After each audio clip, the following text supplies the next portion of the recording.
Hello student, बहुत बहुत स्वागत है आपका फिर से एक बार। आज हम आपके सामने फिर है एक बहुत ही खास और इंपॉर्टेंट चैप्टर लेकर के, जो माइक्रो इकोनॉमिक्स का एक इंपॉर्टेंट चैप्टर है जिसका नाम है कंज्यूमर इक्विलिब्रियम। यहाँ पे हम क्या डिस्कस करने वाले हैं, क्या पढ़ने वाले हैं, आइए इसको शॉर्ट में जानते हैं। यहाँ पे हम यूटिलिटी पढ़ेंगे और यूटिलिटी के कुछ बेसिक कॉन्सेप्ट को समझेंगे, marginal utility, total utility. Apart from that हम law of diminishing marginal utility को पढ़ेंगे, consumer equilibrium in case of single commodity, in case of double commodity, और साथ ही साथ अगर आप देखेंगे तो इनडिफरेंस कर्व एनालिसिस को भी समझेंगे और उसमें आने वाले सेगमेंट्स को समझेंगे, बजट लाइन, और इसके अलावा अगर आप देखते हैं प्रॉपर्टीज ऑफ इंडिफरेंस कर्व। तो बहुत खास होने वाला है ये सेगमेंट। अब यहाँ पे अगर आप देखते हैं तो यहाँ इन सारी चीजों को समझने से पहले कुछ बेसिक चीजें उनको समझना बहुत ज्यादा जरूरी है। देखिए, ये जो पोर्शन है वो माइक्रो इकोनॉमिक्स का पोर्शन है। अब माइक्रो इकोनॉमिक्स है क्या, माइक्रो इकोनॉमिक्स में क्या पढ़ा जाता है? पहली बात, जो माइक्रो इकोनॉमिक्स है वो आया कहां से? माइक्रो इकोनॉमिक्स, आप माइक्रो देखेंगे तो एक वर्ड है माइक्रोस, MIKROS, वहां से ये शब्द लिया गया है। अब माइक्रोस का मतलब क्या होता है? देखिए यहाँ पे मैं आपको लिख के बता देता हूं। माइक्रोस का मतलब होता है, अगर आप देखेंगे तो स्मॉल, ठीक है। तो माइक्रो इकोनॉमिक्स जब भी हम पढ़ेंगे तो माइक्रो इकोनॉमिक्स में we are going to see the things from the perspective of an individual. जब हम एक इंडिविजुअल यूनिट के बारे में पढ़ने की कोशिश करते हैं, इंडिविजुअल यूनिट के बारे में समझने की कोशिश करते हैं, तो माइक्रो इकोनॉमिक्स का पार्ट बन जाता है।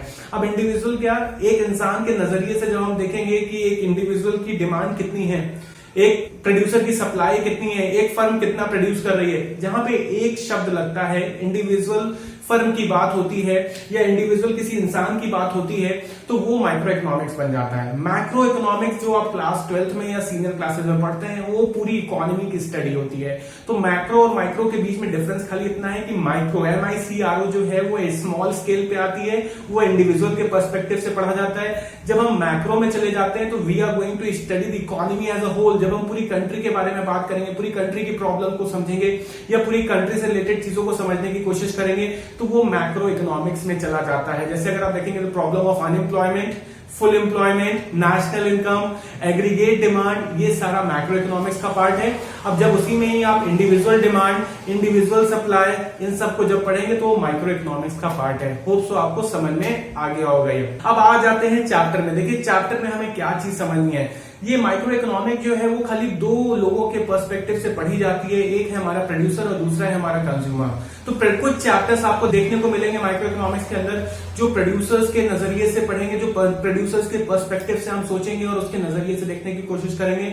लेकिन कुछ चैप्टर ऐसे हैं जो हमें कंज्यूमर्स के नजरिए से देखना। बीइंग अ कंज्यूमर, अगर हम कंज्यूमर हैं तो कौन सी चीज खरीद रहे हैं, ठीक है, या कहां पैसा स्पेंड कर रहे हैं, कहां से हमें मैक्सिमम सेटिस्फैक्शन मिल रहा है, तो जब हम इन सारी चीजों को कंसीडर करेंगे तो वो कंज्यूमर का नजरिया हो जाता है। तो ये माइक्रो इकोनॉमिक्स दो लोगों के नजरिए से ही रन करती है, एक प्रोड्यूसर और एक कंज्यूमर। तो आइए स्टूडेंट समझते हैं इस चैप्टर को, कंज्यूमर इक्विलिब्रियम। देखिए पहले इस शब्द का मतलब समझते हैं। इक्विलिब्रियम का मतलब क्या होता है? इक्विलिब्रियम का मतलब होता है कोई बैलेंसिंग पोजीशन, वो सिचुएशन जहां चीजें बैलेंस हो जाए या बराबर हो जाए।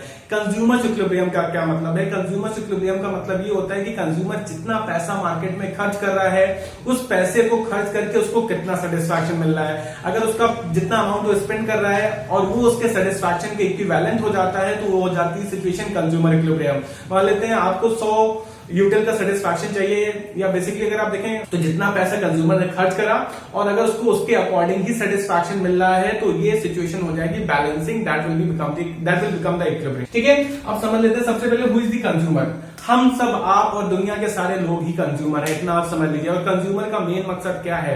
Consumer is that individual who consumes the commodity for the satisfaction of needs and wants. Consumer वो इंसान है जो किसी भी चीज को कंज्यूम करता है, खरीदता है। क्यों खरीदता है? अपनी नीड्स और वांट्स को फुलफिल करने के लिए। आप जब मार्केट में जाते हैं, मान लेते हैं घर से मॉम ने आपको 5000 रुपए दिए और बोला कि जाके कपड़े ले आओ। मार्केट में आप गए, आप किसी बड़े से मॉल में जाते हैं, किसी बड़े से ब्रांड स्टोर में घुसते हैं और वहां पे 4 जीन्स निकालते हैं और 8 शर्ट देखते हैं। 4 जीन्सों में से आप कोई 2 जीन्स चूज करके लाते हैं और कोई 3 शर्ट लेकर के आते हैं। तो यहां पे हुआ क्या कि आपने उन्हीं चीजों को सिलेक्ट करा जो आपकी नीड्स और वांट्स को क्या कर रही है, सेटिस्फाई कर रही है। तो कंज्यूमर हमेशा वही पैसा स्पेंड करता है जहां से उसकी नीड्स और वांट्स क्या हो रही हो, फुलफिल हो रही है। तो एक लाइन याद रखिएगा, consumer is that individual who consume the commodity for the satisfaction of needs and wants. अब इस चैप्टर में हम दो बेसिक अप्रोचेस को पढ़ेंगे, जिसको अगर आप देखते हैं एक हम बोलते हैं कार्डिनल अप्रोच और एक बोलते हैं ऑर्डिनल अप्रोच। बच्चे हमेशा कंफ्यूज रहते हैं कार्डिनल अप्रोच और ऑर्डिनल अप्रोच क्या होता है। पहले ये समझ लीजिए कि इसको दिया किसने है, ये कॉन्सेप्ट लाया कौन है इकोनॉमिक्स के अंदर। तो कार्डिनल अप्रोच का कॉन्सेप्ट लाए हैं अल्फ्रेड मार्शल, ठीक है, बहुत बड़ा रिनाउंड नेम है, बहुत बड़े इकोनॉमिस्ट हैं जिन्होंने कार्डिनल अप्रोच का कॉन्सेप्ट दिया था। तो कहीं पे भी कार्डिनल अप्रोच आएगा या मार्शल्स यूटिलिटी एनालिसिस आता है तो उसको हम लोग दूसरे नाम से भी जानते हैं। तो कार्डिनल अप्रोच और मार्शल्स यूटिलिटी एनालिसिस। दूसरा अगर आप देखेंगे तो ऑर्डिनल अप्रोच। ऑर्डिनल अप्रोच हमारा जे.आर. हिक्स ने दिया है, ये भी बहुत बड़े इकोनॉमिस्ट है, तो उसको हम लोग हिक्सियन एनालिसिस भी बोलते हैं। तो हिक्सियन एनालिसिस अगर आता है या इंडिफरेंस कर्व, अभी एक चैप्टर आप पढ़ेंगे इंडिफरेंस कर्व, या इसी में ही आगे आपको इंडिफरेंस कर्व मिलेगा इस चैप्टर के अंदर, तो वो आपका कौन सा अप्रोच है, वो ऑर्डिनल अप्रोच है। अब ये कार्डिनल और ऑर्डिनल का मतलब क्या है। कार्डिनल का मतलब होता है जब हम अपने सेटिस्फैक्शन को नंबर अलॉट करते हैं, जब हम कोई भी चीज कंज्यूम करते हैं और उसको हम एक नंबर्स में कन्वर्ट कर देते हैं तो बन जाता है कार्डिनल। जैसे मान लेते हैं आपने एक आइसक्रीम खाई, हमने आपसे पूछा कितना सेटिस्फैक्शन मिला, तो आपने बोला 100 यूटिल्स। आपने एक ग्लास वाटर ड्रिंक करा, हमने आपसे पूछा कितना सेटिस्फैक्शन मिला, तो आपने बोला 50 यूटिल्स। ठीक है, तो ये यूटिल्स क्या है, यूटिल जो है सेटिस्फैक्शन की यूनिट है, मैं आपको आगे भी एक्सप्लेन कर दूंगा। तो यहाँ पे आप देख रहे हैं तो आपने अपने सेटिस्फैक्शन को क्या कर दिया है, नंबर अलॉट कर दिया है। तो जब सेटिस्फैक्शन को नंबर अलॉट कर देंगे तो बन जाएगा कार्डिनल अप्रोच। लेकिन अब उसी सेटिस्फैक्शन को जब आप रैंक अलॉट करने लगे तो ऑर्डिनल में क्या होता है, ऑर्डिनल में अगर आप देखेंगे तो रैंक अलॉट होती है। अब ये रैंक कैसे अलॉट होती है, एग्जाम्पल के लिए मान लेते हैं आपने आइसक्रीम, कोल्ड ड्रिंक, ठीक है, और तीसरा चिप्स, ये तीन चीजें कंज्यूम करी। और अगर हम आपसे ये पूछते हैं कि इनको आप रैंक अलॉट कर दीजिए, तो जिससे आपको सबसे ज्यादा सेटिस्फैक्शन मिला होगा उसको आप रैंक फर्स्ट अलॉट कर देते हैं। मान लेते हैं आइसक्रीम को आप फर्स्ट रैंक अलॉट करते हैं, कोल्ड ड्रिंक को आप सेकंड रैंक अलॉट कर देते हैं और चिप्स को आप थर्ड रैंक अलॉट कर देते हैं। तो जब रैंकिंग अलॉट करी जाएगी, जब हम रैंक देंगे तो वो बन जाएगा ऑर्डिनल अप्रोच। ठीक है, जब नंबर्स अलॉट करेंगे तो बन जाएगा कार्डिनल अप्रोच। आइए स्टूडेंट समझते हैं यूटिलिटी। यूटिलिटी की डिक्शनरी मीनिंग से बिल्कुल कंफ्यूज मत होइएगा। यूटिलिटी की डिक्शनरी मीनिंग अगर आप देखेंगे तो यूजफुलनेस है, लेकिन यहाँ पे यूटिलिटी कुछ और कहता है इकोनॉमिक्स टर्म्स में। अगर आप देखते हैं तो यूटिलिटी है क्या, want satisfying power of a commodity. If any commodity has the power to satisfy human needs and want, that power is known as utility. अगर हम किसी भी कमोडिटी के पास ये पावर है कि वो हमारी नीड्स और वांट्स को सेटिस्फाई कर सके तो वो पावर कहलाती है यूटिलिटी। आप मार्केट में जाते हैं, हजारों चीजें बिकती हैं, लेकिन आप उसमें से खरीदते वही है जो आपकी नीड्स और वांट्स को क्या करती है, सेटिस्फाई करती है। तो वो जो सेटिस्फाई करने वाली पावर होती है उसको हमने नाम दे दिया है इकोनॉमिक्स में यूटिलिटी। आप एक शर्ट खरीदते हैं, 4 शर्टें देखते हैं, 5 शर्ट देखते हैं, एक शर्ट पिक करके लाते हैं, तो वो हम मान लेते हैं कि उस शर्ट के अंदर ये पावर है कि वो आपकी जरूरत को क्या कर रही है, पूरा कर रही है। तो किसी भी कमोडिटी की वो वांट सेटिस्फाइंग पावर, किसी भी कमोडिटी की वो पावर जो हमारी नीड्स और वांट्स को सेटिस्फाई कर रही है, तो उसको हम बोलते हैं यूटिलिटी। यूटिलिटी को मेजर करने के लिए एक यूनिट हमने डिफाइन करी है, उसको बोलते हैं यूटिल्स। अब यूटिल्स जो है वो कैसी यूनिट है, इमेजिनरी यूनिट है। Why it is imaginary unit, imaginary क्या है, ये इमेजिनेशन के ऊपर क्यों बेस्ड है, क्योंकि हम किसी भी इंसान की सेटिस्फैक्शन को मेजर नहीं कर सकते हैं। अभी भी कोई ऐसी डिवाइस नहीं बनी है। मान लेते हैं आपने एक गिलास पानी पिया, हमने आपसे पूछा कितना सेटिस्फैक्शन हुआ, आपने बोल दिया 50 यूटिल्स।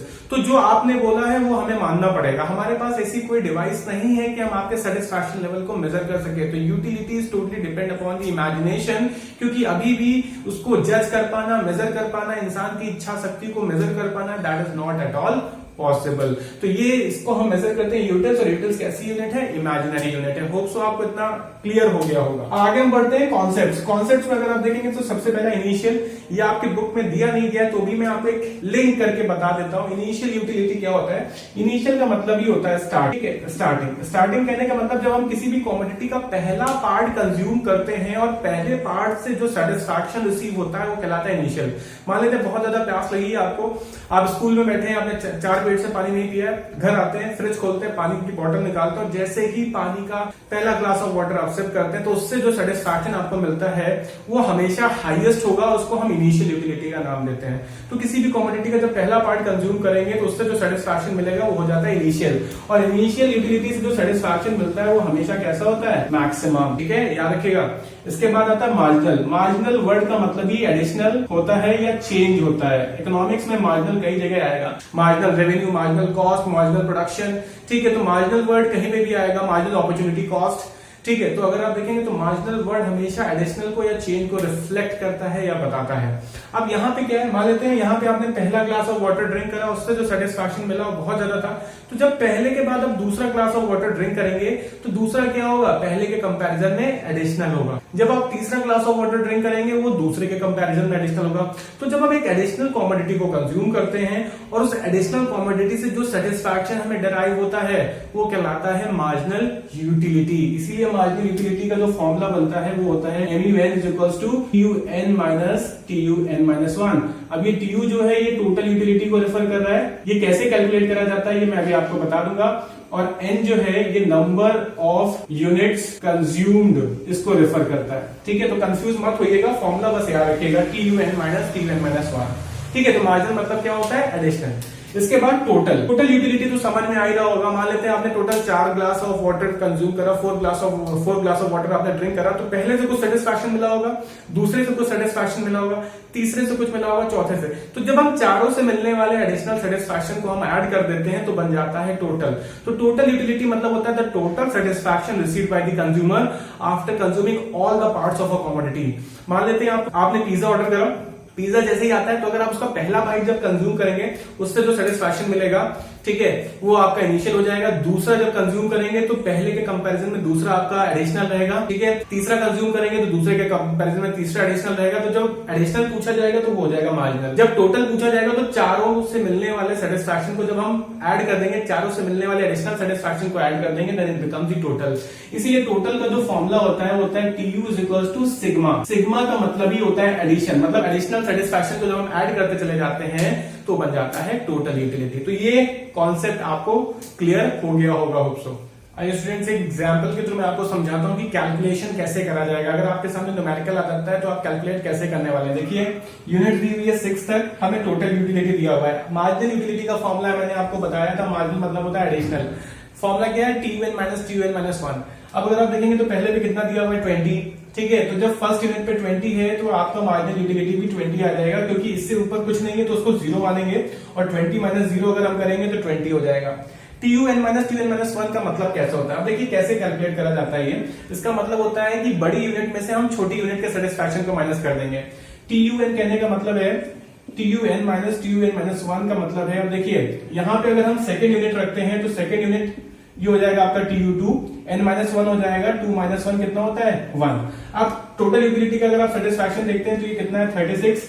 ठीक है, सेकंड यूनिट का, फर्स्ट यूनिट का देखते हैं तो कितना है, 20। तो ये कितना आ गया, 16। तो इस तरीके से मार्जिनल यूटिलिटी कैलकुलेट करी जाती है, याद रखिएगा। अब इसको सिंपल तरीके से याद रखिएगा कि नीचे वाले नंबर में से ऊपर वाले नंबर को हमें क्या कर देना है, सब्सट्रैक्ट करना है, आंसर आ जाएगा। तो आइए देखिए, मैंने अभी जैसे आपको बताया कि नीचे वाले नंबर में से ऊपर वाले नंबर को माइनस कर देना है। तो 36 - 20 कितना हो गया हमारा, ये हो गया 16। 46 - 36 ये हो गया हमारा 10। 50 - 46 ये हो गया हमारा 4। 50 - 50 कितना हो गया, 0 हो गया। और 44 - 50 कितना हो गया, -6। तो ये आपका आ गया मार्जिनल यूटिलिटी। अब इन केस अगर हमें TU कैलकुलेट करना होता और ये ना दिया होता तो हम टोटल यूटिलिटी कैसे कैलकुलेट करते हैं। टोटल यूटिलिटी का फॉर्मूला मैंने आपको बताया था, सिग्मा MU। ठीक है, अब सिग्मा MU क्या, तो 20 रखा, 20 + 16 कितना हो गया, 36। ठीक है, 20 + 16 + 10 कितना हो गया, 36 + 10 कितना हो गया, 46। 46 + 4 कितना हो गया, 50। 50 + 0 कितना होगा, 50। 50 - 6 कितना हो गया, 44। तो अगर आप इसको ऐड करके चले जाएंगे तो आपका टोटल यूटिलिटी आ जाएगा, और नीचे वाले में से ऊपर वाले को सब्ट्रैक्ट करते जाएंगे तो मार्जिनल यूटिलिटी आ जाएगा।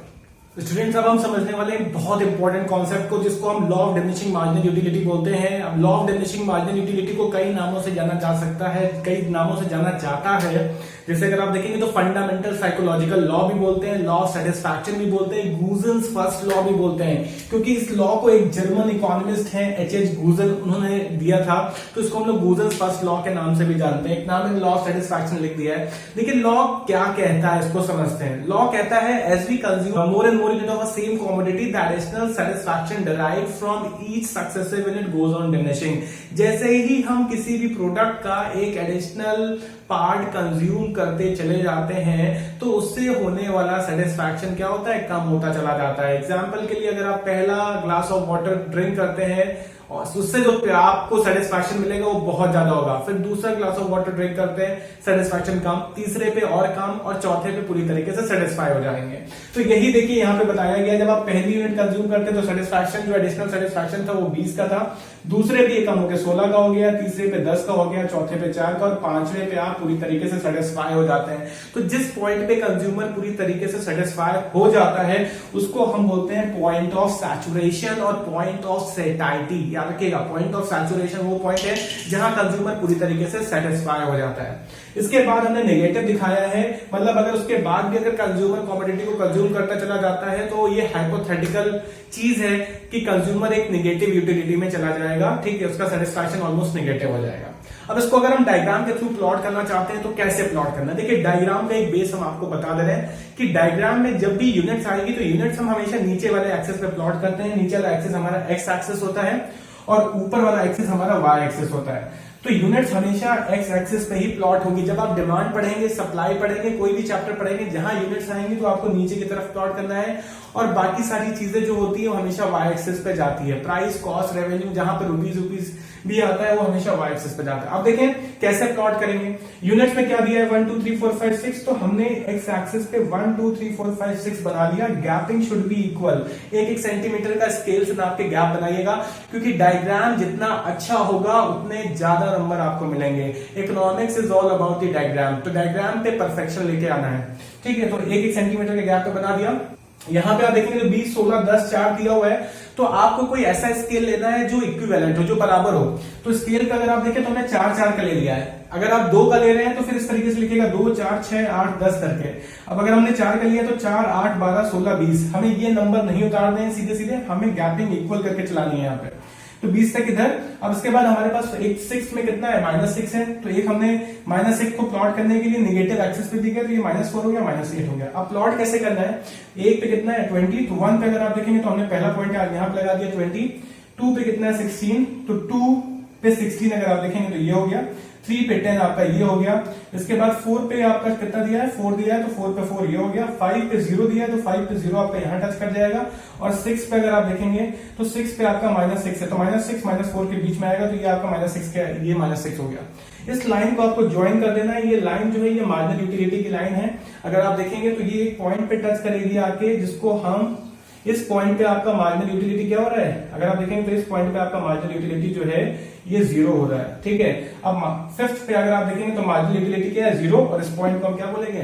Point of saturation. तो लॉ यही बोलता है कि अगर हम एडिशनल कमोडिटी को कंज्यूम करते चले जाएंगे तो एक पॉइंट ऐसा आएगा जहां पे कंज्यूमर पूरी तरीके से सेटिस्फाई हो जाएगा, और जिसको हम पॉइंट ऑफ सैचुरेशन बोलते हैं। आज अभी हम यहीं पे रोकते हैं, ठीक है। नेक्स्ट पार्ट जो उसका लेकर के आएंगे इस पोर्शन का, वहां पे हम कंज्यूमर इक्विलिब्रियम, सिंगल कमोडिटी पढ़ेंगे, डबल कमोडिटी पढ़ेंगे, टीयू एमयू के बीच में रिलेशनशिप है उनको पढ़ेंगे, और उसके बाद हम इंडिफरेंस कर्व पे मूव कर जाएंगे। होप्स जो कंटेंट है आपको पसंद आ गया होगा। अब आप एक काम कर सकते हैं, अगर आपको कोई भी डाउट है तो आप हमें कमेंट कर दीजिए। हमारा इंस्टाग्राम पे पेज है बिजीनॉमिक्स के नाम से, आप वहां पे भी अपनी क्वेरीज डाल सकते हैं, हम आपको डेफिनेटली बताएंगे। तो प्लीज वहां पे भी जाइए, फॉलो करिए। कोई डाउट्स है तो आप हमें जरूर लिखिए, हम आपको जरूर उसका एक्सप्लेनेशन देंगे। प्लीज हमारे साथ ऐसे ही बने रहें, वीडियोस को शेयर करें, सब्सक्राइब करें, चैनल को लाइक करें, वीडियोस को ज्यादा से ज्यादा लोगों तक पहुंचाएं, और अपना सपोर्ट ऐसे ही बनाए रखें। Thank you so much for watching.